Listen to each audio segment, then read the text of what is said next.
you have to be humble. There's always someone better than you. There's always someone that's going to be better than you, superstar or not superstar, because we're always in the mode of learning from the better, the greater people than us. You know, a lot of people say, well, when you get in the field, you got to start your marketing. You can start planning out your marketing. I think that has to be done way before you become a real estate broker.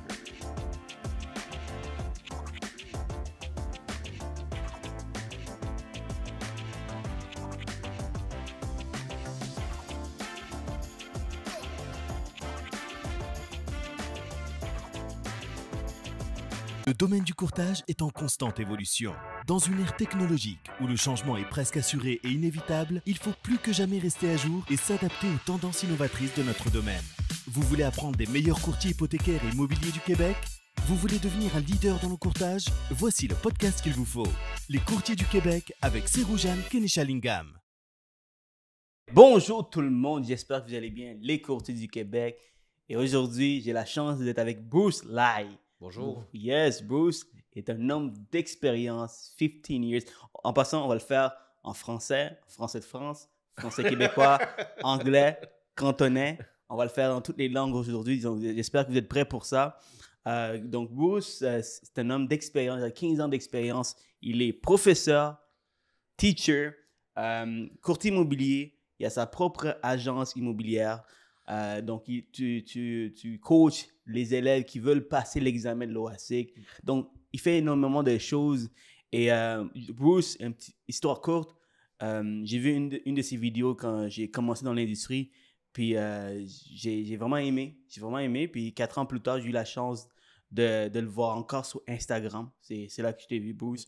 Et là, je me suis dit, you know what, let me connect with this guy and maybe see if he's interested to pass here.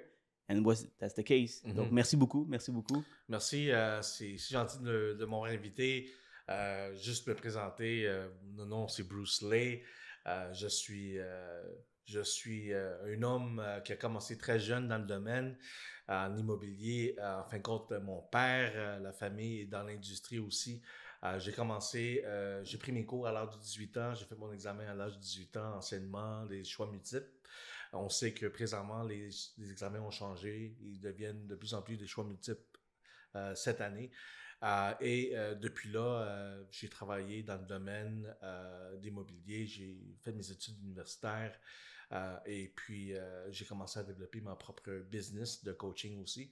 Et coacher, c'est vraiment au niveau de coacher des élèves pour devenir courtiers. Et aussi des courtiers qui sont déjà dans le domaine et je leur aide à développer leur développement professionnel et personnel. Alors tout le monde, j'espère que vous aimez l'épisode. Je vais prendre 2 minutes de votre temps pour parler de mon commanditaire qui est nul autre que Seroujan Kenishalingam, votre courtier préféré. Qu'est-ce que vous en pensez si je peux vous aider à faire 5, 10, 15, 20 000 $ de plus en commission par année? Comment? Avec des solutions alternatives. C'est-à-dire, lorsque vous avez un client, un travailleur autonome, un client qui a un mauvais crédit, qui a les fonds, qui a le budget pour payer, mais malheureusement, la majorité des banques refusent le dossier. Le client veut absolument acheter. Pensez à moi. Je peux vous aider à trouver des solutions alternatives. Si les travailleurs autonomes, on peut faire une autodéclaration. Il ne fait pas assez de déclarations personnelles, mais il fait assez d'argent. On peut voir dans son relevé bancaire la moyenne qu'il fait par mois. On peut faire une projection pour l'année complète. Par exemple, s'il dépose 5 000 par mois, et on peut regarder depuis les 6 derniers mois qu'il a déposé au minimum 5 000. Donc, dans une année, techniquement, il devrait faire 60 000. Donc, je vais calculer 60 000 comme revenu.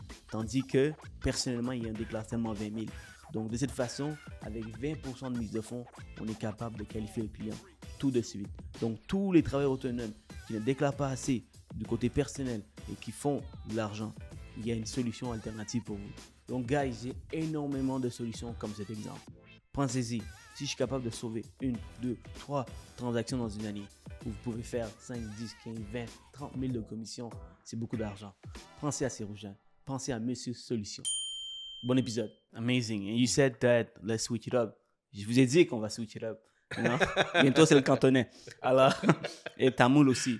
Donc, you said that you almost coached like more than 3,500 brokers Yes. in your career. Yeah, That's so a lot. I That's a lot. started in teaching probably at the age of 26, 24, 26, around that age. And so of the years that I've taught at multiple different colleges in Montreal and even in South Shore. So recently I'm at LaSalle College, and I've been there for 11 years now, 10, 11 years now. But I started teaching I think for 16 years now. Wow. And so it's been a fabulous experience, and it still is.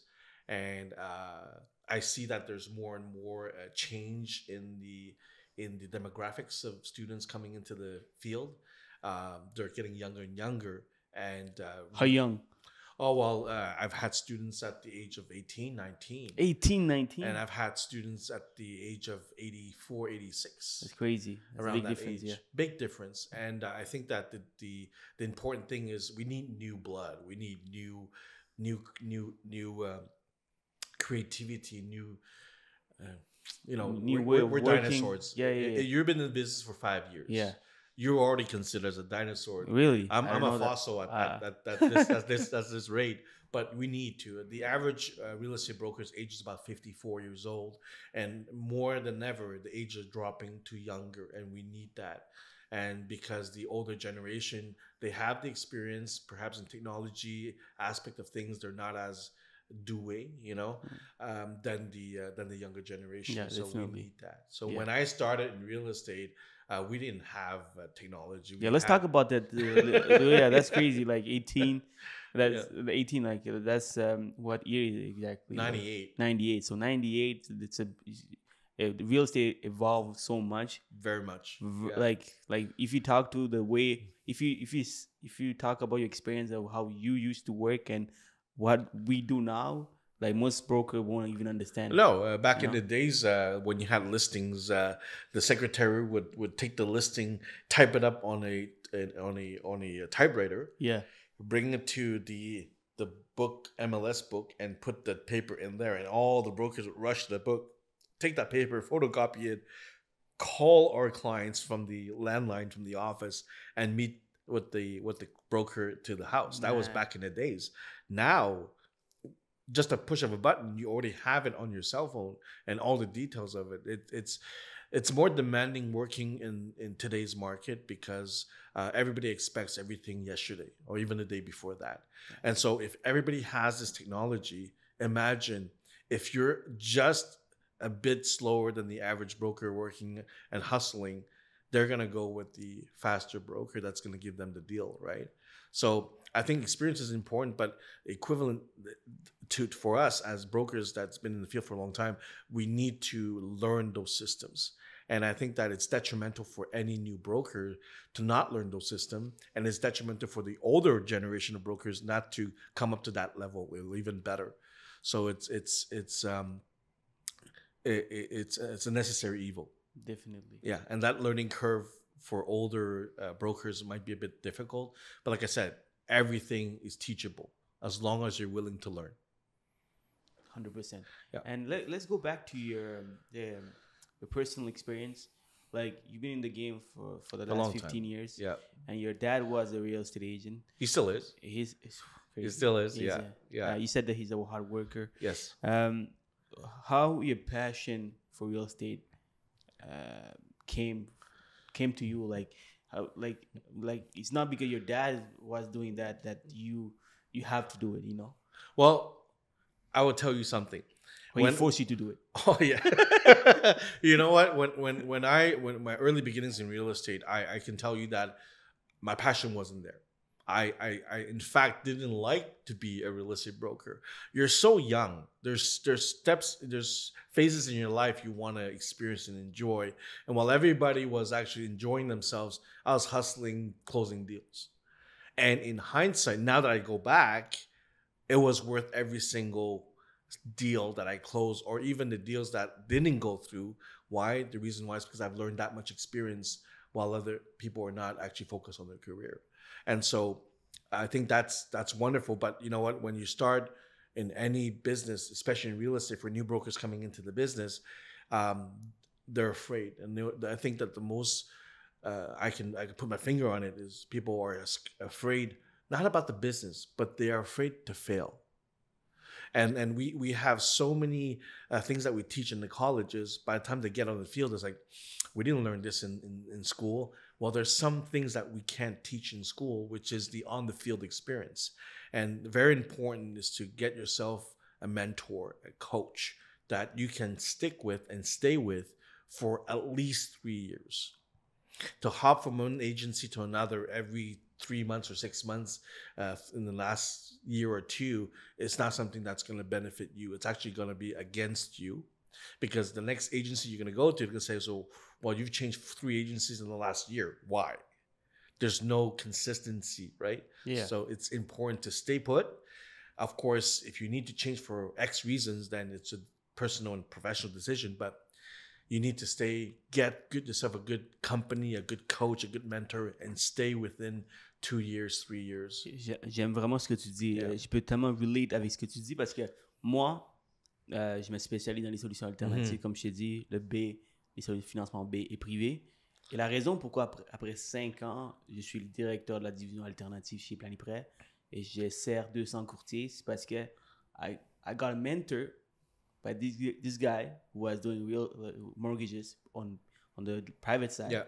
And I touched so many files for the last 3 years. Yes. I mean, like for 3 years ago, like 5 years now. Yeah. But j'ai tellement touché de dossiers que je suis allé chercher tellement d'expérience qu'aujourd'hui, je suis capable de coacher des courtiers hypothécaires comment faire ce type de deal, comment les aider avec leur propre deal.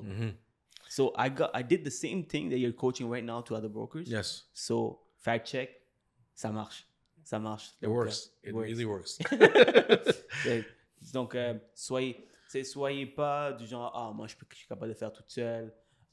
Oui, il y a le podcast, les courses du Québec qui peuvent énormément t'aider, mais le fait d'être sous le terrain, on ne parle pas souvent qu'est-ce qui se passe sous le terrain. Donc, ça peut énormément aider. Et c'est très important que les gens comprennent que on commence dans le métier, même si tu es pompier, policier, médecin, tu as toujours un coach, un mentor qui te suit. Et c'est sûr et certain, apprends tout ce que vous avez besoin d'apprendre avec ce coach. Très important. Et de là, quand vous pensez que vous avez assez d'outils et de connaissances et d'expérience, là, vous pouvez shifter votre business, peut-être faire un peu plus des transactions indépendantes au lieu d'être suivi par un coach. Et c'est sûr et certain que les gens qu'on connaît dans le métier, il y a des grands noms. Eux autres, dans le temps, ils ont commencé, comme tout le monde qui a commencé, puis sont devenus des superstars en immobilier ou dans leur secteur de business en immobilier résidentiel, commercial ou dans ton cas hypothécaire. Oui, 100%. Avec une des questions que j'avais, c'est, tu vois, dans le temps, on va retourner dans le temps, 98, 99. Avec l'ère Internet, okay, c'est beaucoup plus facile aujourd'hui de développer. Oui. You want to meet, you want to have a client meeting, a business meeting where you want to partner up with this guy and work as a mortgage broker and realtor. Yep. I don't have to see him have to see him anymore. Like, Zoom, let's do a Zoom. Let's do a FaceTime, whatever. Mais dans le temps, c'est pas comme ça. No. Donc, c'était comment le développement des affaires? Well, and do you think that the old way is always good to do it right now? Because usually now these people, they rather just mail online because it's easier, faster. You're just staying in the office and you're pretty much done after 30 minutes. No? I think that in any business, we have to mix it up a bit. I think in the in-person meetings is as important as online. Of course, we travel a lot. Sometimes we cannot make it in person, which facilitates your schedule and my schedule. But why we're here today, sitting in this office at 6:30 in the morning and doing this podcast is because there is an interaction humaine que ça se fait pas sur online. No. And I think that with clients, especially in mortgage and residential, it's extremely important to sit down with clients and to talk to them. If they're willing to come to the office to meet with you, it already shows that they're serious about something. Online is easy. Pick up the phone, call them on Zoom, press a button, and they go wherever they need to go. But how can you grab the client back? I always say when I have buyers that I deal with or sellers that I deal with, I like to invite them to my office, to sit down with them, to give them a nice cup of coffee. Why? I want to see them, to be in the office so I can talk to them. If they're spending an hour of their schedule to meet with me, it's already a good start. So I think that with Zoom technology, with Teams technology, with all the online platforms, we have to mix it up. But don't stay only on one platform. We have to be in person. We have to be able to, well, with COVID system, to be able to, handshake you and so forth, and to have that rapport. And that, I think everybody wants it. Just with COVID, people, now the rules are relaxed, they like to see each other, they like to have dining opportunities with each other, and that's important as well. Yeah, I'm getting tired of Zoom and stuff like that. I'd rather we could have done that over Zoom. Sure, absolutely. Absolutely. When I started, that's how I started. Yes. Doing Zoom, because it was during the pandemic. All right. Tell me, now you've been in the game for a long time now. You're still practicing the brokerage, right? Yes. Yeah. So you're doing it every day. And c'est quoi la valeur ajoutée que t'amènes pour te démarquer des autres courtiers? Oui, maintenant c'est sûr que l'expérience it kills everyone. Yes. C'est évidemment qu'avoir 15 ans d'expérience, c'est pas comparable. Mais autre que ça, autre que l'expérience, comment tu te démarques toi personnellement? Moi, je pense que c'est très important que ta réputation est number one. C'est sûr et certain que social media, on peut faire on peut embaucher des gens pour faire des vidéographies, etc.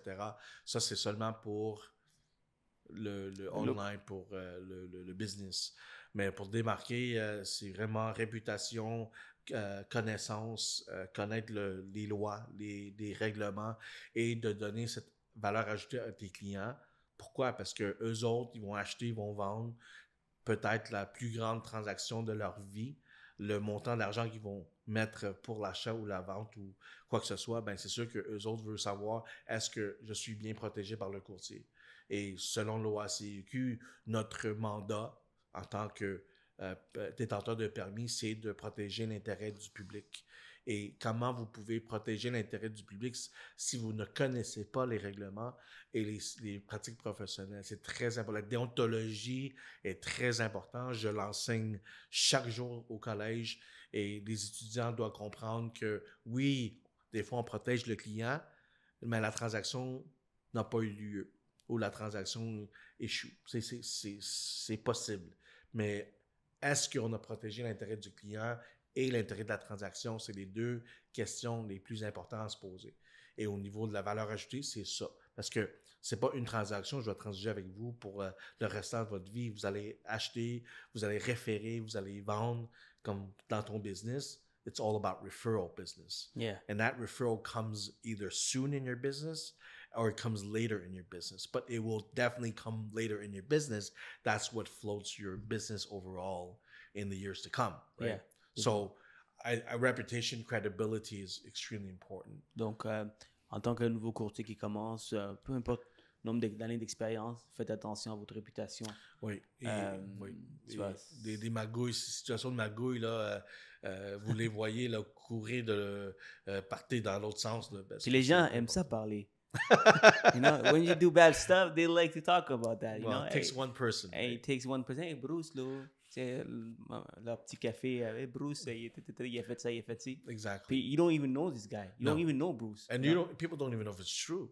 Oh, that's crazy, man. But one thing is true is that when you get in front of the disciplinary committee and you were found guilty of infraction au niveau de la loi courtage immobilier ou déontologie, then your name gets published. Now that is real, and you don't want to get there any point of your career.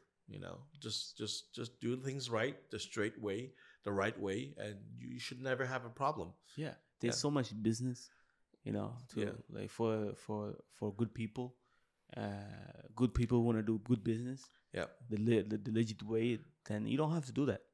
Yeah. Like, do you know what is the percentage of people that fail in the real estate business as real estate brokers? Let's talk about it. I'm gonna quote it, but I believe it's either 3 or 5 years from the NRA, National Association of Realtors in the United States, that 8.5 out of 10, so 85% of brokers quit the field. That's a lot of people. Real estate brokers, yeah. Of course. And I think that the fundamental thing that I see a lot from my students is they want to right away, get there and start doing real estate, but they have to understand budget is important. You need to have a substantial amount of budget in order to start any business, right? Yeah. And so how much would you think, I'm going to ask you the question, how much do you think it would cost on average for a realtor to start their first year of business? What do you think? We spoke about it earlier. Yeah. So I know the answer. Yeah, so, but I said 50K. 50K. It's a very generous amount of money to start your business, 50K. Also, I think that the minimum would stand between $10,000 to $15,000. Like that's savings. Of course, expense in your first year. Yeah. And so, of course, if you have a bit an agency that charges a bit more, or you have maybe marketing expectations, and then you have to hire people, then it might go up. But on average, like I said, it will cost you anywhere between $800 to $1,000 a month extra. So keyword $15,000. Save up $15,000 if you want to start. Yeah, business. And anything you do not go to the bank and get a line of credit and use that line of credit to start your business. That's the worst thing you can do. Why not? Well, you're paying interest on that amount when you don't even know if income's coming in. But let's say if you're confident. Confidence is one thing. I mean, the opportunity has to be there too. So I'm confident, but I don't have any opportunities to build a business or have any clients. I could be as confident, but we're missing. But it is a good thing to be confident, because that's one thing that's going to push you to make sales. Yeah, exactly. Yeah. Especially in the real estate field, you got to be confident. You got to, there's 16,000. You said 16,000 brokers. Yeah. If you're enough confident, you're gonna get eaten by all those dinosaurs. Actually, you're gonna get bitten by sharks, right? Sharks, dinosaurs, everyone, right? Yeah. So if you don't have the money, or you can ask your parents, you can ask your friends. Yes.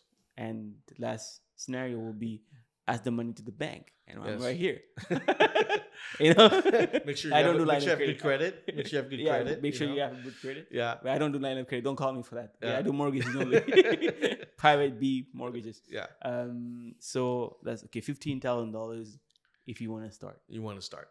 That's good. That's a good number. And obviously, I mean, people would say, is it good to be in part-time or full-time? I would say, some people have families, and some people can't go full-time in real estate, and that's okay. And there are people that are doing part-time that are making more than full-time brokers. Right? I didn't know that. Some people have I'm pretty sure there is, but you have hard to understand. You have a whole big sphere of influence. People that you have massive contacts, and you're working part-time. You could make more than someone in full-time that has no sphere of influence. Can you imagine? You work at Bombardier, you pretty much know all the guys at Bombardier. And you're like, hey, I'm the real estate guy. Just come. Right. I have friends that are police officers and they're real estate brokers. Can you do that? Of course you can. Oh yeah. I didn't know that. The only thing you can't is you work for the bank and you're a real estate broker. That some banks do not want that conflict of interest. Yeah, I guess. Yeah, I guess. That's crazy, man. If you can make more money by being a part-time real estate broker. Let's talk about a part-time real estate broker, courtier à temps partiel. Tellement la tête là, en français. ça prend beaucoup d'énergie là. Ah oui. Bientôt cantonais. Faut que j'arrête avec la joke. Je pense que c'est expiré. Mais c'est ça. Donc, est-ce que tu peux... tu dis que... en fait, tu viens de me dire que tu peux réussir. Oui. Mais qu'est-ce qu'il faut faire pour réussir en tant que courtier qui fait ça en temps partiel? Le but, c'est-tu aller dans le temps plein? Ben là, ça dépend parce que avec les nombres d'années que je suis courtier dirigeant d'agence, j'ai vu des courtiers qui sont temps partiel, courtage immobilier, et ils ont un emploi temps plein. Et il faut se fixer des objectifs. Alors, si on dit que moi, je vais rentrer dans le domaine temps partiel, combien de temps vous donnez pour transiger de temps partiel à temps plein et de lâcher l'emploi de temps plein que vous avez? C'est sûr que la transition, c'est pas seulement une question de temps, question d'effort, mais c'est question aussi de finances. Alors, si vous êtes capable, dans 18 mois, de faire au-dessus de ce que vous faites au niveau de votre emploi temps plein, c'est sûr et certain que là, vous pouvez faire cette décision c'est sûr, avec des opinions et des avis des proches et dire, est-ce que je change? Fait que je fais 100 000 $ cette année. Là, prochainement, j'ai fait 50 000 au emploi temps plein. Je pense, faites 2 ans de ça, puis là, vous êtes capable de transitionner. Mais il faut épargner l'argent que vous gagnez plus que qu'est-ce que vous avez gagné dans un emploi temps plein. Yeah. Et j'en ai beaucoup de courtiers qui ont travaillé avec moi, pour moi, et qui ont transigé de temps partiel à temps plein et ont lâché leur job. Et c'est quelque chose, c'est un objectif que tout le monde doit aller viser pour aller se dire, je pense que 18 mois, 24 mois, là, c'est dans les possibilités. Ouais, je pense que c'est le timing pour faire la transition. Si ça prend plus de temps que ça, c'est parce que tu aimes trop ton boulot. Alors, fais ça à temps partiel. Comme que je te dis, why you in the business if you're slave to your business? Quelqu'un qui travaille dans un business, disons restaurant, puis j'ai rencontré un de mes amis hier à Professeur, puis lui, il a un restaurant, il dit, ben Bruce, regarde, je travaille ici, puis si je suis pas ici, là, le business va couler. Fait que là, il est 80 heures dans le restaurant, là, OK? Puis là, je dis, c'est ta business, t'es le président, tu fais beaucoup d'argent, tu payes beaucoup tes employés, d'impôts, etc., mais tu peux pas te libérer du business dans un sens que quelqu'un peut gérer ton business, que tu peux aller focuser sur d'autres passions. Oui, c'est ça le problème. Becoming president of a company and you're slave to your company is not what we call being in business. Okay, and most people have a hard time finding a solution. Absolutely, and everybody starts somewhere, and it's okay. How long are you going to be in that position? You have to transition into other things. So when you get big, you start delegating to other people to do the job. Yeah. So you got to maximize and be more efficient with your time. Donc, résumé, si vous êtes à temps partiel dans le courtage, faites le maximum de commissions. Économisez toutes ces commissions que vous gagnez. Oui. Pour que quand vous rentrez en tant que courtier à temps plein, mais vous allez avoir assez d'économies pour payer toutes les dépenses, plus mettre l'argent dans du marketing, aller chercher plus de clientèle et faire la balle de rouler. Et n'oubliez pas, vous avez toujours vos dépenses personnelles aussi. Personnelles, je parle de tout. Plus professionnelles. Ouais. Il faut supporter ça aussi. Et c'est très facile. Hein. Tu fais 1 plus 1, tu commences à comprendre combien ça prend de dépenses personnelles et business pour combien de mois que tu as besoin pour y arriver. Si tu as besoin de 12 mois, ben fais le calcul. Dépenses personnelles, combien ça coûte par mois. Dépenses entreprises, combien ça coûte par mois. Multiplie fois 12 et tu l'as pour toute l'année. Et si tu as assez d'argent, ben tu commences bien. C'est ça. Fait que fais-toi le budget. Regarde combien que tu as de côté. Si tu as 200 $ par mois d'extra, ben c'est du 100 $ à 200 $ que tu peux te payer une agence. Si tu veux aller dans les grosses bannières, ça coûte 1000 $ puis tu as seulement 200 $. C'est difficile. Là, c'est sûr que vous êtes dans le trou chaque mois de 800 $. Parlant des agences, Bruce, la réalité des élèves, c'est qu'ils doivent choisir une agence. Oui. Right? Alors, quelles sont les attentes? Quelles sont les questions qu'ils te posent en tant que professeur?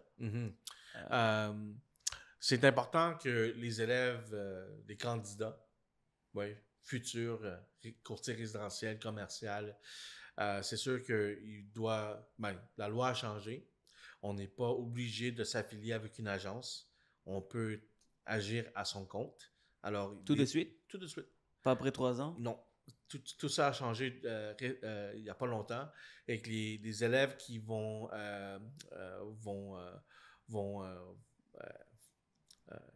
écrire l'examen de l'Oaciq et suite à ça, eux autres, ils peuvent décider d'aller à leur compte ou bien s'affilier avec une agence.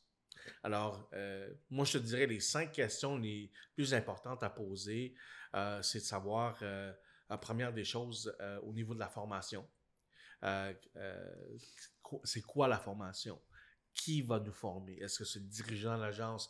Est-ce que c'est un coach qui est dans l'agence? Est-ce que ça va être un courtier d'expérience qui va coacher? Ou bien c'est une compagnie de coaching qui va faire la formation? la durée du coaching, la durée du formation.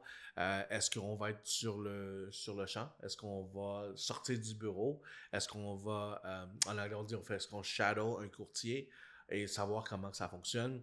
L'autre question, c'est au niveau des termes de contrat. Fait que quand vous signez une entente avec une agence, quelle est la durée de ce contrat? Est-ce que c'est un contrat mensuel, annuel, aux 2 ans, etc.? Comme je vous dis au début, c'est très important qu'un courtier reste dans une agence 2 à 3 ans minimum.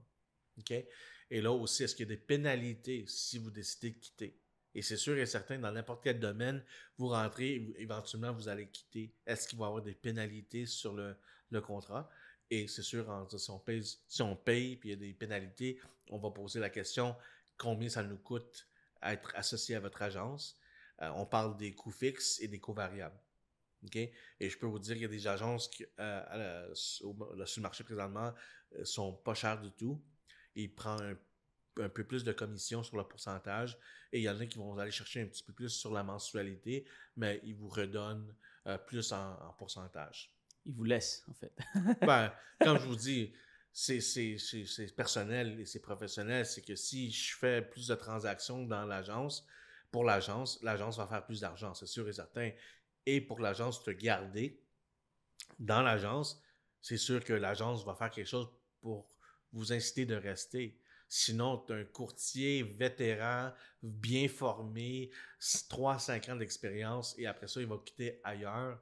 Ben, l'autre agence qui va l'embaucher, ben, eux autres vont une valeur ajoutée et déjà formé. Exact. Alors, c'est sûr que the best situation is to, at the end, offer the broker part of the company, being a shareholder of the company and so forth. So if the business does well and they do well, they have some profit sharing that's going to be allowed. So that will allow the broker to stay. C'est un autre niveau, un autre forward thinking. Yep. But not everybody's comfortable with that. Not all agency owners are comfortable of having a veteran broker be part of the shareholders or part of the management or so forth. I guess so. It depends on how it's structured. Tu prends une bonne entente ou c'est satisfaisante pour tout le monde ou tu laisses partir. Oui. Yeah. L'autre question, c'est vraiment aussi pour les courtiers qui vont poser la question, c'est est-ce qu'ils peuvent travailler, est-ce qu'ils choisissent de travailler en équipe ou solo? Alors, c'est sûr que j'ai vu un peu de tes podcasts, puis la question est abordée, est-ce que je rentre en immobilier avec un team leader, ou je rentre solo et je travaille à mon compte? Il y a des gens qui vont travailler à leur compte parce qu'ils sont plus confortables, et il y a des gens qui décident de travailler avec un team leader pour avoir l'expérience et avoir un mentorat, et il y en a qui choisissent de ne pas être avec un team parce que ça leur coûte un petit peu plus. In any business, everybody has to get paid one way or the other. The more people involved, the more you have to pay, and there's less back in your pocket. But do you believe that what you're paying is a valeur ajoutée to your business? If it is, it's worth every single penny. You see, I do coaching in real estate, and I have people that come to me, well, how much do you charge? And when they say, well, you're too expensive, and then they go to some other coaching business or person, and they pay less, and then they write the exam, and the exam they fail, then they have to come back to me and says, well, you know what, I need your coaching now. So they've already paid some value, some money, and now they have to come back and get another coaching session with me. But I think that si vous voyez qu'il y a une valeur ajoutée et que ça vaut parce que vous voulez réussir l'examen de l'Oaciq une fois. Ouais. That's it. Ouais. Pas 2 fois. Exact. Une fois. Et les gens voient cette valeur et ils vont référer. Dans mon business, c'est beaucoup de références maintenant. Oui, je vais venir tantôt à ce que tu fais exactement pour les élèves qui veulent passer l'examen. Parce que tu coaches pour l'examen de l'Oaciq. Donc, un petit plug ici. Ben, c'est sûr que quand le business a commencé, que j'ai vu quand j'étais professeur en immobilier, je voyais qu'il y avait un manquement entre le moment que les étudiants sont diplômés et ils font face avec l'examen de l'Oaciq. Et je voyais qu'il manquait quelque chose. Et là, il y a 7 ans, je pense qu'il y a à peu près 7 ans et demi, j'ai fondé la compagnie Pass Seminars. Et depuis là, le business roule très bien. Et à cause de ça, quand j'ai commencé ça, il y avait des agences qui m'embauchaient pour former leurs candidats pour réussir l'examen de l'Oaciq. Et là, vous voyez dans le domaine présentement, il y a beaucoup d'agences qui ont leur propre formation pour l'examen de l'Oaciq. C'est ça que ça a parti. Fait que quand j'ai commencé ça, j'étais le premier à le faire. Et je suis quand même aujourd'hui, le business de coaching, c'est que vous pouvez faire la formation pour l'examen de l'Oaciq avec moi sans être affilié avec mon agence. Fait que c'est vraiment un no strings attached. Vous êtes ici pour la formation seulement. Et si après, vous voyez qu'il y a une valeur ajoutée à mon agence, ben vous pouvez avoir une autre discussion pour pouvoir joindre mon équipe. OK. Mais c'est pas une obligation. C'est pas une obligation. Et tu formes d'autres courtiers, d'autres agences, en fait. Oui, j'ai des clients aussi d'autres bannières qui vont venir m'embaucher comme personal coach pour l'immobilier. Et aussi, vous avez la formation au niveau pour l'examen de l'Oaciq. Alors, tout ce qui est résidentiel, commercial, et il n'y a pas longtemps, c'était dans l'hypothécaire. Mais l'hypothécaire, on sait qu'il a changé avec l'AMF. On s'est séparé de vous. Exactement. Fait que c'est valorisant de voir les gens pouvoir commencer leur carrière et de voir 1 an, 2 ans plus tard, on voit qu'ils ont des accolades, sont reconnus. En tant qu'enseignant, formateur, c'est ça que je veux voir.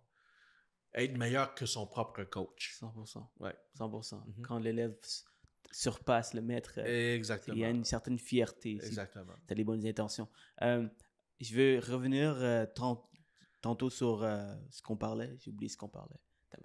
C'est quoi qu'on parlait? We're talking about contracts. Contracts, parce que je vais poser la question, comment éviter, quoi éviter maintenant? OK, quoi regarder? Je pense que si vous aviez vous posez ces questions que Bruce a nommées, vous êtes bien parti. Vous embauchez l'agence et non l'agence vous embauche. Il faut faire attention. C'est vous qui donnez l'argent à ces bannières. Donc, il faut poser les bonnes questions. Alors, Bruce, tu as nommé certains points qui sont importants de demander. Magasiner, guys.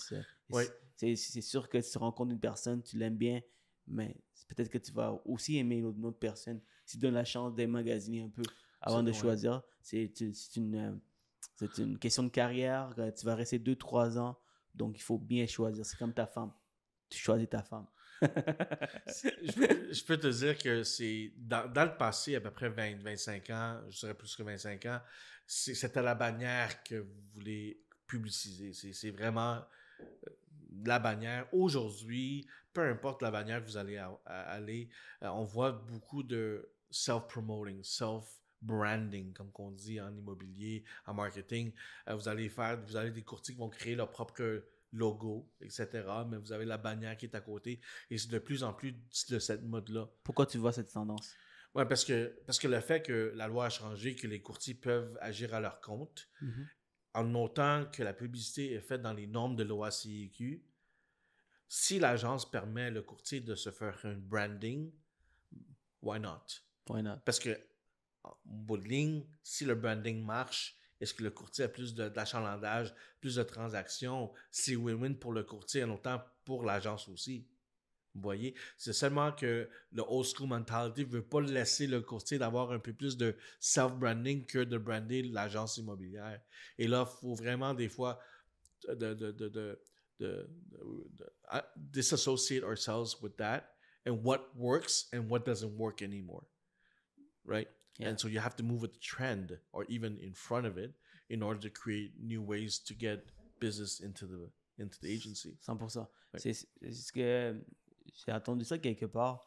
Je me rappelle pas c'est qui exactement, mais il y a une personne qui m'a dit sur Jean, regarde, j'aime ça me brander personnellement parce que peu importe où ce que j'y vais, les gens vont savoir qu'ils choisissent toi et non la bannière. Exactement. Par exemple, si on prend, il y a des gens qui vont pas m'aimer, mais par exemple, quelqu'un qui met Remax tout le temps.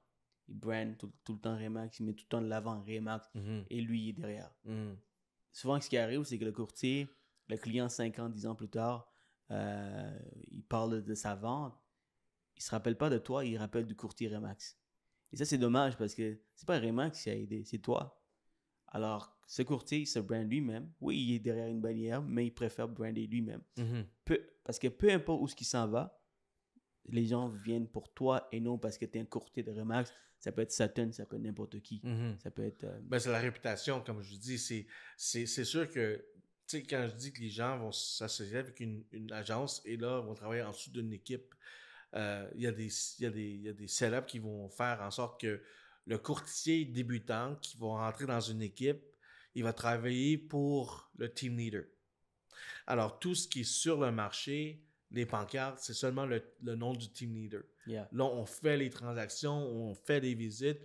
Et c'est sûr qu'après 5 ans de travailler avec la même équipe, peut-être on a transgé au-dessus de 1000 transactions, mais il n'y a pas de transactions à ton nom. Alors, quand tu reviens sur le marché solo, oui, j'ai travaillé avec ce team, mais montre-moi. De plus en plus, les vendeurs veulent que vous lui montrez un papier avec tous les résultats de transactions. Il veut dire, dans le secteur, disons, B de Frey, combien de propriétés tu as vendues dans les derniers 6 mois? Pouvez-vous me sortir cette liste-là? Puis ils veulent le voir. C'est important. Mais je pense que ça, c'est quelque chose qui est correct parce que tu vois, tu as besoin de shadow quelqu'un pendant 2-3 ans. Oui. Alors, si tu travailles avec un team leader qui vend en Titi, là, qui vend énormément, tu vas aller chercher tellement d'expérience que même si le vendeur te dit, le client te dit, hey, écoute, montre-moi tes transactions. Ben écoutez, oui, j'ai vendu tout ça. C'est moi le responsable. J'étais dans une équipe. C'est très facile à expliquer. C'est ça. Tu as un nombre d'expérience maintenant. Tu sais comment expliquer, tu sais comment te contourner un peu. Écoute, c'est moi qui ai vendu, mais j'étais derrière une agence. Là, je vole de mes propres ailes. C'est ça. Et je pense que si on pousse un petit peu plus, quelque chose qui est bonus pour le courtier, c'est de faire en sorte que le team leader te met comme co-inscripteur, te met comme courtier collaborateur qui agit au nom de l'acheteur. Et sur Centris, quand tu fais ta saisie de vente, ben, tu vas rentrer les 2 noms. Fait que c'est déjà publié comme quoi que vous êtes courtier. Okay. Ça donne une valeur ajoutée énormément et ça donne beaucoup de pouces, ça donne beaucoup d'énergie au courtier. Si je le vends, je suis reconnu. La reconnaissance dans une transaction est très importante. Ça, j'ai vu ça dans plusieurs listings. Il y a toujours le chef d'équipe qui est dedans. Oui. Et il y a une deuxième personne. Oui. Et pourquoi le chef d'équipe est quand même dedans? Ben, c'est sûr et certain que je pense que ça dépend des leads. Hein. Des leads, ça vient d'un courtier, team leader. Ben, lui, c'est sûr que c'est son baby, comme on dit. Là. Il établit ce système-là. Puis c'est sûr qu'il va prendre la crédibilité à 100%.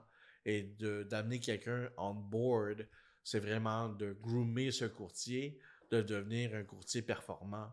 Et si, comme je dis, dans n'importe quel business, quand tu embauches quelqu'un, tu l'as formé depuis quelques années, il travaille très bien dans le business, de voir cette personne quitter et de former un nouveau, ça coûte le business, l'entreprise, beaucoup d'argent à reformer une personne. Alors, if it works, keep on working at it. If it doesn't work and the relationship is not good, then you rather cut your losses and just move forward in another direction.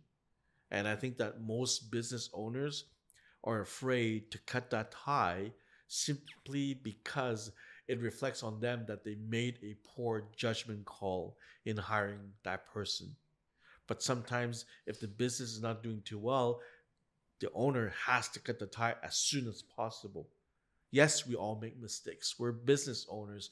We learn from our failures. A lot of gurus in the business tell you failure is an opportunity to learn. But if you can't go about and says, well, I'm failing, and the business is not doing well, and just shut your door. It will never work. You've done some sales that it didn't go through. You've learned from those experiences. And then from those experiences, you get better at it every single time. Definitely, yeah. So I think that you learn as much for the good transaction that can go through. Yeah. And the ones that doesn't go through, you learn more from those transactions. Definitely, yeah. And I think that all brokers should have at least that experience in their career. And especially like in my earlier experience, like when I had a deal that didn't go through, and I always ask the client, hey, Like, I don't, it's okay, client. Like, I don't mind. Like, what was the reason though? Like, I asked the client. So basically, I get their feedback. I'm like, oh, okay, I messed it up in this side. I understand. Thank you for your approach. Well, I think it's a very good point that you're bringing up. It's sometimes you have to realize it's not your fault. And when it is your fault, you have to be accountable for your mistakes. But if it's a situation that it's out of your control, that you've done everything possible to actually push the sale forward, if the guy went for bankruptcy and he hasn't declared certain things in the file, and then it looks good on paper, but in reality, after checking, there's issues that might derail the transaction, it's not of your fault. And I think that one of the main things that we have to do as professionals is to educate our client about the ABCs. So when it even happens, it's not a surprise to them. And so we are there to help them. And by the way, sometimes when you make offers and it doesn't go through, look at today's market. It happens every single day. Yeah. I have a buyer that's been working for such a long time. They're still with me. They don't say, well, you're incompetent. A broker, you can't get an offer accepted. Well, I have 37 visits and 15 offers on the table, and you can only go to a certain price point. What am I supposed to do? Just close my eyes and tell you what the other offers are and hope for the best that you're going to get through? Yeah. I can't possibly do that. There's a line that you don't cross, and that's called integrity, right? And so the integrity is critical, because if we don't have integrity in the business, then we have a major problem. The buyers will not be protected. The sellers will not be protected. And I definitely could guarantee that your license will not be active for longer than you have for this type of transaction. So always walk that line. There's no gray zone. It's always black and white. If you call it a gray zone, we already have an issue. I would actually pick up the phone, call the Oaciq, ask them the questions, or speak to a lawyer. That's very important. Yeah. And you were saying that, like, you made an article like recently on La Presse. Yes. And there's some shocking quotes that gave there. And one of those was la majorité des courtiers, ils rentrent dans le but de faire plus d'argent. Mm-hmm. Ils ont des opinions irréalistes du courtage immobilier. Oui. Ils sont là simplement pour l'argent, la majorité. Et c'est quand même frappant, comme c'est encore mieux phrasé là, dans l'article, mais c'est assez frappant de voir que le gros point pourquoi un courtier rentre dans le métier, c'est pour faire de l'argent. Oui, mais pour toi dans le business de courtage hypothécaire, vous allez travailler pour un client, monter un dossier de crédit, présenter ça au département de crédit et voir si la banque va approuver le prêt, ou bien bilander ou en privé, et vous faites ça gratuit. Il n'y a personne qui fait gratuitement. Exactement. Par contre, qu'est-ce qu'ils réalisent, c'est que ce que tu as réalisé, c'est que c'est la seule et l'unique raison. Ils n'ont pas d'autres ils n'ont pas de passion pour l'immobilier. Ils veulent pas travailler très fort.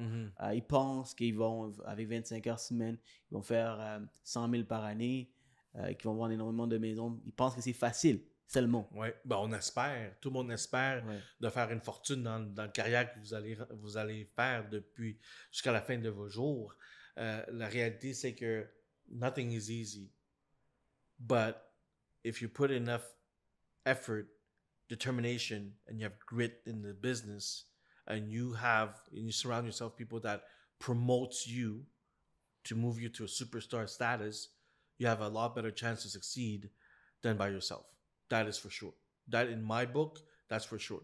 Because I've trained a lot of people. I think over my career as a teacher, as a broker, as a director, I would say I would be comfortable to say well around 3,500 people in my career so far. So, is money important? Absolutely. It's a necessary evil. It's absolutely. One of the things that I think that the students coming out of school and going to the business is that it's a question of expectation. In French, c'est quoi? Les attentes, right? So if their expectations are high, well, when they get to the field and it's not what they think, it's actually harder, then they get discouraged very easily. You know what time frame that people get discouraged in the business when they start getting? It's within 3 to 6 months. Within the 3 to 6 months, and the bread's not coming in, and the money's not on the table or in the bank account or in my pocket, you start doubting yourself. Is this business good for me? Is this agency good for me? Am I doing something right, and I chose the wrong agency, or am I chose the wrong career? They start self-doubting themselves. It's a phenomenon that happens out there. Yeah, how can you avoid that? Well, first of all, before even entering the business. well, first of all, you got to prepare yourself. So, a lot of people say, well, when you get in the field, you got to start your marketing. You can start plan out your marketing. I think that has to be done way before you become a real estate broker. Yeah. You got to do your goal setting, your objectives, and your budget way before you go into the business, and give yourself a lower expectation. If I want to make 100,000 in my first year, okay, that's what I would like to, but I'm comfortable with 60. And if you make 80, you've already surpassed your expectation at 60. Do you follow me? Yeah. So that's one of the things that the mindset has to be there. And we're not in the business for, un contrat avec un employeur de 5 ans, et là, je m'en vais dans une compagnie, je m'en vais dans une autre compagnie après 5 ans. Non. Ça, dans ce business-là, c'est une carrière à long terme. Et what are we going to do after 5 years when you quit the real estate business? Where am I going to go? How would the market be? The only thing you know is real estate. Why don't you just keep on pushing and move it on? I've been in business long enough to experience the high volume of sales and the not so high volume of sales. I've been there. And brokers have to understand that sometimes there's dry months in the business too. You got to save. Yeah. For those dry months. So your advice will be have low expectation. Well, I mean, I wouldn't say low expectation. I'd say fair expectation. I think that would be the better word to describe it. Yeah. And it depends as well. We talked about part-time, full-time.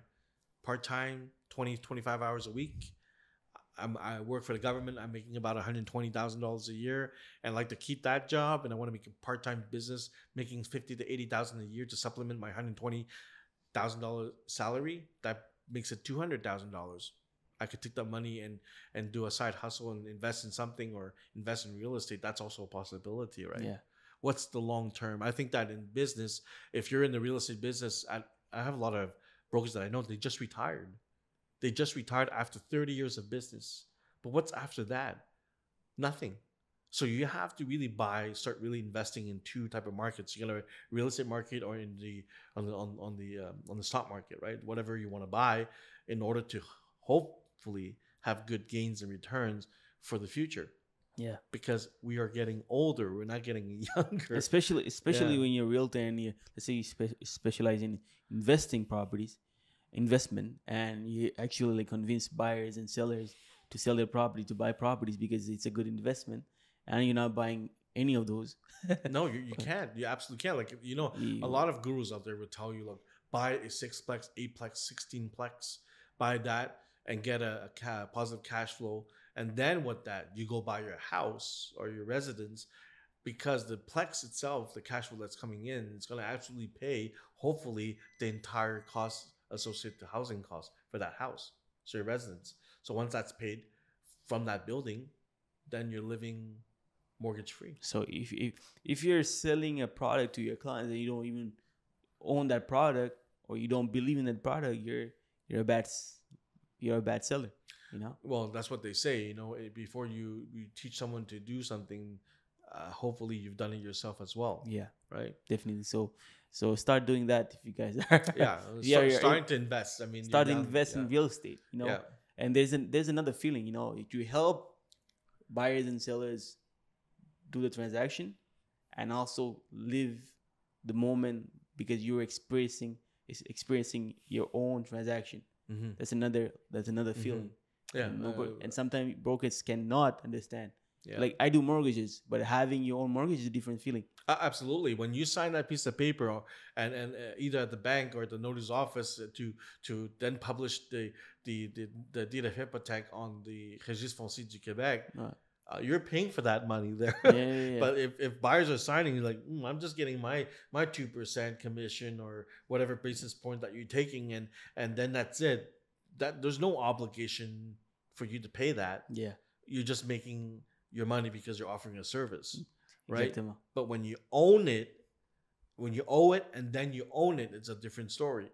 I would say 25 years down the road, you're probably in your mid-20s, and 25 years down the road, you'd be 50-something. You just paid off your mortgage, right? But how much interest have you paid on the mortgage? No one tells you that. No, so when buyers, I do tell that, and I even tell my clients there's this traditional way of paying mortgage. Yes. And there's the faster way to pay mortgage. Yes. And there's stuff that you might don't know that can help you pay your mortgage in between 5 to 10 years. By anticipation, you go bi-weekly, you go lump sum, you go... There's another way. Of course. Call me. There's another way, my friend. If we can close deals, we gotta go speak to this guy and close some deals, because we don't know everything. Yeah, exactly.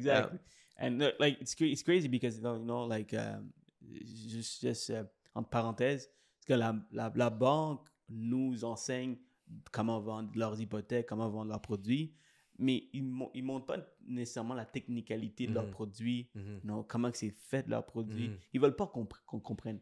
Moi, j'étudie énormément la technicalité des produits. Puis des fois, tu vois les inconvénients de chaque produit. Puis il y a certains produits qui sont meilleurs que d'autres. Puis quand tu payes ton hypothèque en 25 ans, là, tu payes en tabarnak de... le P1, P2 à 1 et 300 à 25 ans, là, Yeah, it's a lot of interest. Of course. A lot of interest. Of course. Alors, il y a des façons que tu pouvais éviter de payer tout ça, soit par l'investissement, soit par des produits hypothécaires. Donc, en fait, j'ai 2 questions avant de rentrer dans les questions rapides que je fais tout le temps avec tout le monde. Premièrement, quand on parle des attentes des nouveaux élèves, des courtiers qui rentrent, c'est irréaliste souvent. Il y a beaucoup de jeunes courtiers qui rentrent. Beaucoup de jeunes, comme tu disais, il y a 18, 19, 20 ans. Oui. Leurs attentes, c'est encore pire. Tu vois? Ils sont jeunes. Ils ont l'entre-gens, ils ont le grit, comme on dit en anglais. Ils veulent réussir. Ils veulent les résultats immédiats. C'est vraiment... Moi, je dirais pas que c'est un défaut, c'est une qualité en fin de compte, mais il faut vraiment être réaliste des attentes du business ou du carrière d'être courtier immobilier, dans ce cas-là résidentiel, commercial, mais elles sont plutôt dans le résidentiel, secteur résidentiel. Et c'est bon d'avoir the passion, the fire to want to be a real estate broker, but the reality sets in very fast. Yeah. And within the first few months, you realize that, okay, I have to do this. I have all these obligations. And obviously, I'm part of the Oaciq coaching staff for continuing education. And once you become a broker, you must adhere to your continuing education program.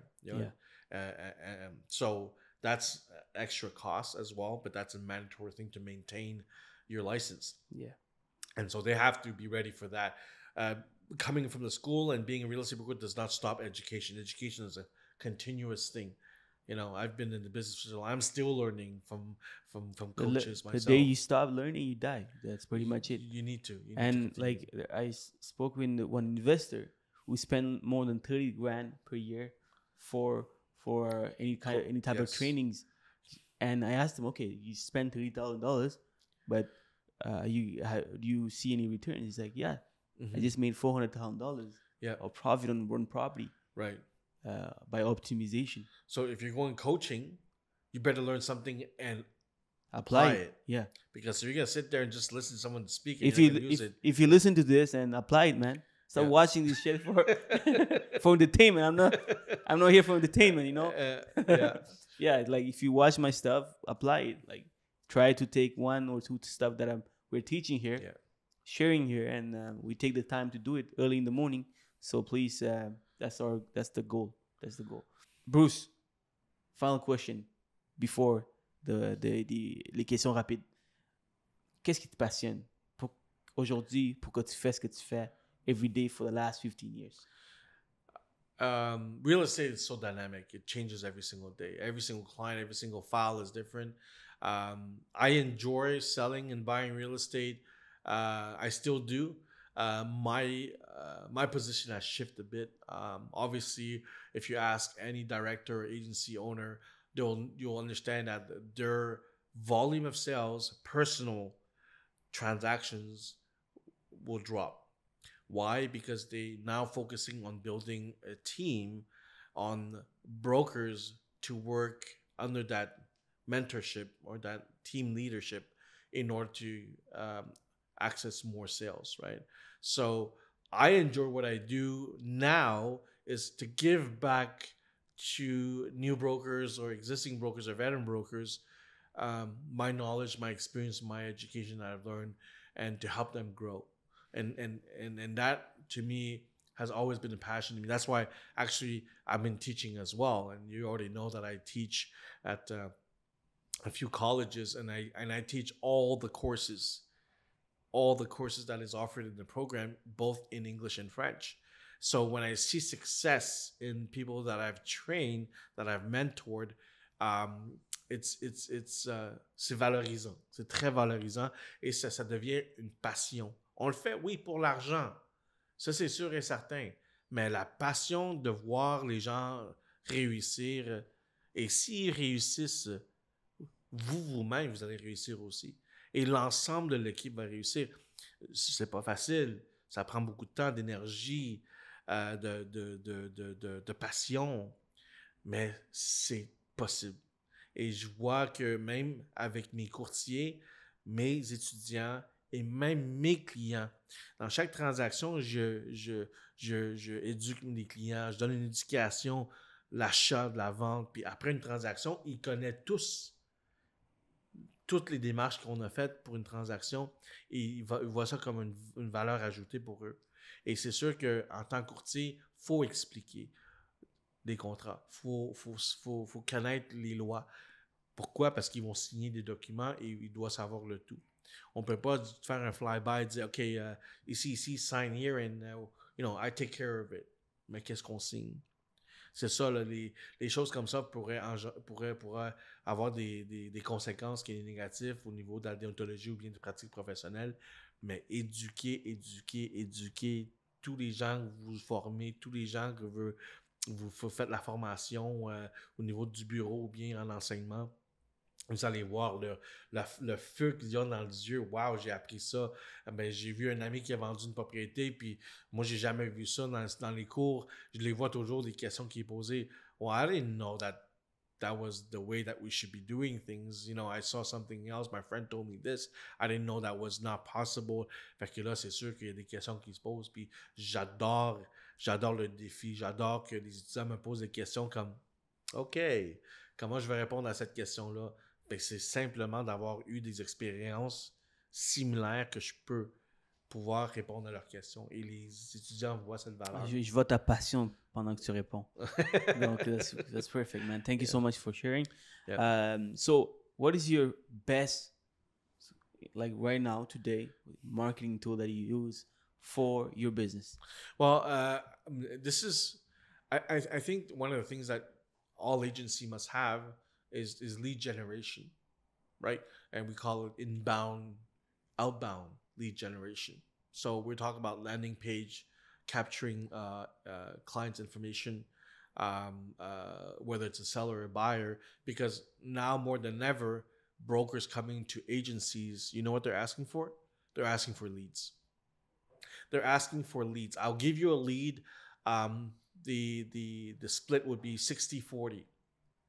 70-30, 80-20, whatever the split is, brokers wants to get on the field and wants to start dealing with clients. And not necessarily everybody has friends and family that are ready to buy within 30 days, 45 days, and they want leads. As long as they have a lead, they're pre-qualified, they can start working on it.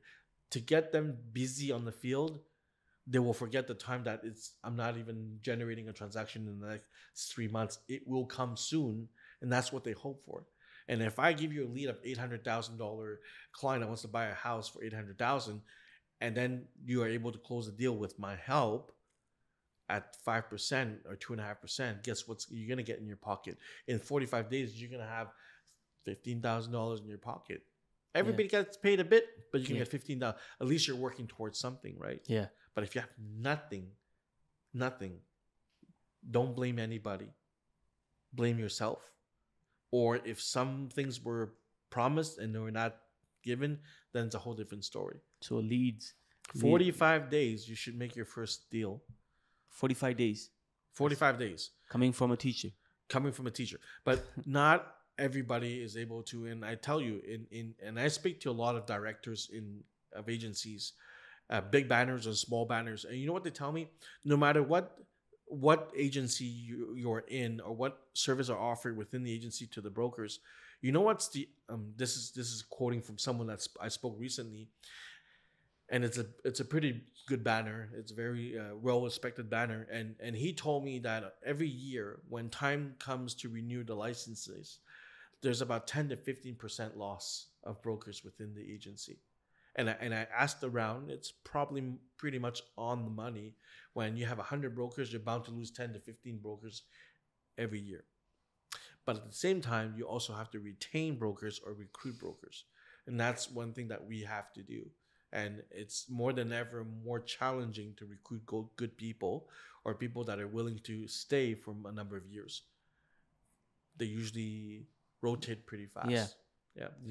They made the right choice in the beginning, or they just meet new opportunities, or their passion just dies. You know, dies. Yeah. Yep. Crazy. 2 livres que tu nous recommandes. Ok, ben on va dire un livre. Well, tu m'as dit que tu en avais tellement que. Well, I'm a guy of faith, right? So the Bible is my book. Okay. It's my anchor. Bible, I never heard of that. Right, so that's why I shock you, know. So obviously, everybody, of course, you have the spiritual side of the business, and the personal side of it, but you also do have some books that I have recently invested in multiple books, and there's a book that I'm reading. It's called "It's All About Culture." I think it's Shapiro that wrote that, and it talks about in the real estate business or any business, culture is important. The sense of belonging to a brand, a company, or even within the people that you work with. Yeah. And that I promote a lot within my business, and I do so by demonstrating that this person have succeeded in this deal. Let the people know. Congratulations. We do events. Companies, we do chalets, we do boating, we do things like that, get the team together. And because as a real estate broker, it's a very lonely job if you're solo. You're in your car by yourself, you meet clients, you're on the phone, you wake up in the morning, and it's a very solo, even if you're part of a team or you're part of an agency. So to get these social activities together really reinforce the culture of the company. Now, I like to share some of the books that I'm actually read or reading. Yeah. If we're gonna have another opportunity to sit down and another podcast, and be happy to share you. We will. So don't worry about it. So my book to go to is what's your culture? What you said? That's the name of the book. Yes, it's all about culture. All about culture. Yes. Okay. And these books come from Harvard Law. And there's a lot of books that I recommend my students to read as well. And then they go invest in those books and they read it. Oh, really? Not everything in the book that you take, but you take what you need and you apply it. Exactly. Yeah. Exactly. That's perfect. important. And you said also you don't have any quotes. But let me ask you, y a-t-il une citation? Y a-t-il une citation que tu aimes? Une citation dit beaucoup dans une phrase? Well, if you could invent one here. Well, I mean, I have a quote of my own quote. I'd say you either make something. You either make something or you don't make anything. So you have to go out and hustle. So if the guy throws you a bone and says, "Look, work with this client. I'm going to give you 30% of commission," never say no. If you have nothing going on for you right now, anything greater than that is something. Yeah. If you're a dynamic person, you can maybe extract 2 more clients from this client. Exactly. So when you start off and I do an open house, I said, you know what, come on board, and every client that comes here, you take 25% commission. It's not much, but it's better than nothing, right? Yeah, and then you're actually you're working, you're busy. Yeah. 5 clients, 1 client buy. There's 4 extra clients. Work with these buyers, pre-qualify them, go find them other houses, and you're already busy with 4 clients. For a new broker, you're already busy. Your stress level is here because you're so new. Yeah. Right? And you're learning a lot. Exactly. You're gonna make a lot of mistakes, but you're learning.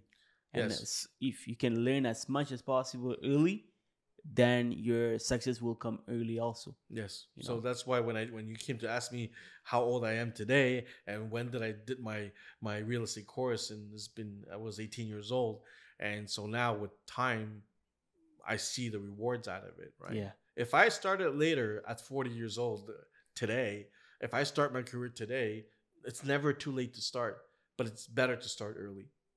100%. You know, you're in your 20s. I mean, you have so much years ahead of you, and the next thing you know, you could be the guru of B lending or private lending, and that's where your goal is. What if I'm already a guru? Oh, you're going to be the gurus of the gurus, right? Yeah. So there's always you have to be humble. There's always someone better than you. There's always someone that's going to be better than you, superstar or not superstar, because we're always in the mode of learning from the greater people than us. And look, the President of the United States, the Prime Minister, they're surrounded with very highly educated, experienced people in the business. Why? Because he needs to hear all the advice that he can, and he'll make a decision out of that. Yeah. I might not take your advice. I might take a bit of your advice that's going to help me bring the country to a different level, 100%. Or a better level. That's why you need to watch all my podcasts, you know, and learn and take some exactly of what Bruce says, what George says, George Badaji, qu'est-ce que François Mencaille dit, Sébastien Supernon, tous ces mondes-là. Tu prends un petit peu de tout le monde et tu fais ta propre recette. That's the goal. Excellent. Donc, ta citation, c'est toi. Ma citation, c'est moi, oui. Une dernière fois, peux-tu répéter? So, you either make something or you don't make anything. You either make something or you don't make anything. Right. Perfect, I love it. Bruce Lai. Perfect. Moyen idéal d'amener de la valeur au client? Pour un courtier débutant, vraiment focusé sur l'image du branding. Qu'est-ce que vous voulez que les gens vous rappellent c'est quoi l'image que vous voulez projeter aux clients?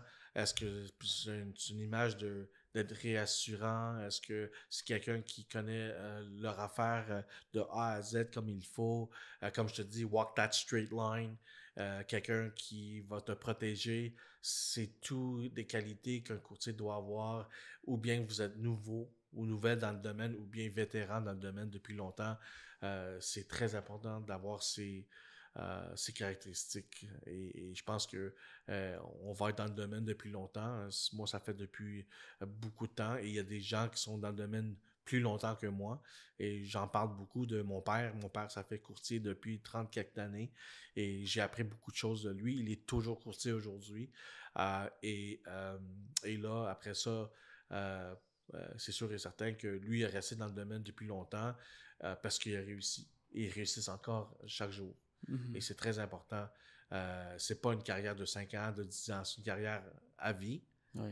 Et c'est correct aussi, après 10 ans, tu as fait ta fortune, tu veux changer dans autre domaine, c'est possible, c'est pas quelque chose de négatif. Et je pense que les gens qui vont prendre leur retraite, ils vont dire, ben, moi j'ai pris ma retraite en immobilier après 35 ans ou 40 ans d'immobilier, ben félicitations. Parce que tu as fait d'autres investissements de côté pendant que tu faisais. Et là, c'est sûr que après ça, tu t'en vas dans un autre side hustle, comme on dit, en investissement immobilier. Tu fais du coaching, tu écris des livres. Oui, il y a plein de choses qui peuvent être possibles grâce à l'immobilier. Parlant de carrière, c'est une longue carrière et tout, où est-ce que tu penses que le marché dirige au Québec, le marché immobilier? C'est quoi les prochaines... Excuse-moi, je vais recommencer. Parlant de la carrière, c'est une longue carrière et tout, quelqu'un qui veut savoir un peu, d'un gars d'expérience qui a vu plein d'up and down avec le marché actuel, et dans 5 ans, c'est quoi ta projection? Ben, au niveau du marché immobilier pour acheteurs ou vendeurs ou pour les courtiers? Let's start about pour les courtiers. Ben, les courtiers, c'est sûr, ici, ça va devenir des micro-agencies. Comme je te dis, les agences, je pense, dans mon opinion, c'est que les agences vont pas être les go-to, là. Ça va être vraiment, les courtiers vont se brander eux-mêmes, ils vont s'établir leur propre business. De plus en plus, ça l'est aussi. Puis dans le temps, des équipes, ça n'existait pas. Il y a 20 ans, 30 ans, les équipes, ça n'existait pas. C'est un solo broker qui travaille pour une agence immobilière. Là, c'est vraiment des équipes là, solo, des logos. C'est le branding, ça va là. Le multitude de choix que le public a va être énorme dans le futur. Et de plus en plus, les jeunes vont rentrer dans le domaine. Comme je te dis, les dirigeants d'agence, leur âge diminue de plus en plus d'année en année. Fait que je suis pas surpris, dans quelques années, les dirigeants d'agence vont entrer dans les 36 à 40 ans d'âge moyenne, au lieu de 54. Fait que it's good. Ça donne beaucoup de oomph, de new blood dans le business. Puis je pense que c'est là qu'on s'en va. Là. Parfait. Oui. Puis pour les acheteurs et les vendeurs, vraiment, c'est un marché de... Comme pour les acheteurs et les vendeurs, c'est sûr et certain que c'est cyclique, hein, l'immobilier. À chaque 10 ans, 12 ans, on voit un cycle qui revient. Et je pense que les acheteurs devraient épargner de plus en plus pour pouvoir acheter. Et je pense que les investissements en immobilier, les plex, etc., pour un cash flow, c'est où est-ce qu'on s'en va là, présentement. Parce qu'il y a quelques mois, là, les multiplex, ils n'étaient pas forts. Puis après ça, des condos très forts. Puis j'avais dit à mon équipe, regarde, en automne, là, les multiplex vont augmenter. En fin de compte, ils ont augmenté de 27%. Crazy. Oui. Et après ça, ben, l'immobilier aussi résidentiel, ben, ça ralentit 30% aussi. Fait que là, on voit un chiffre dans... Donc, il va y avoir un chiffre bientôt. Oui. Les courtiers qui travaillent énormément avec des vendeurs, avec des acheteurs, puis ils ont de la misère. Les choses vont changer. Fait que je recommande vraiment les courtiers résidentiels ou courtiers résidentiels futurs. Allez chercher votre permis de courtage commercial aussi. Oh, OK, all right. Et là, vous pouvez aller travailler de plus que 5 logements. Parfait. Oui. Et dans 5 ans, quels sont les objectifs pour BL Immobilier? Pour l'agence, vraiment former des courtiers de qualité, vraiment. Et je pense que l'agence a une réputation de faire ça. Et c'est sûr que, comme on dit, easy go, easy come, easy go, c'est partout dans le domaine. On a des courtiers qui rentrent, qui sortent, qui s'en vont d'ailleurs. Et il y a des courtiers qui restent depuis longtemps puis sont contents. Mais je pense qu'il faut vraiment produire des courtiers qui vont adhérer aux exigences de la LCI, la loi courtage immobilier, et aussi de travailler selon les règles de l'art et avoir une bonne réputation. Excellent, parfait, Bruce. Merci beaucoup. Merci beaucoup. Merci beaucoup pour tout le partage. Merci. Pour les gens qui veulent contacter Bruce pour soit pour la préparation de l'examen, pour l'Oaciq, soit pour les formations continues, Oui. je vais marquer toutes les informations dans l'écran et dans la description. Sur ce, Bruce, ça a été un podcast vraiment pertinent. Merci. Donc, j'espère qu'on va te revoir une autre fois. Anytime. Good. Merci beaucoup. Merci.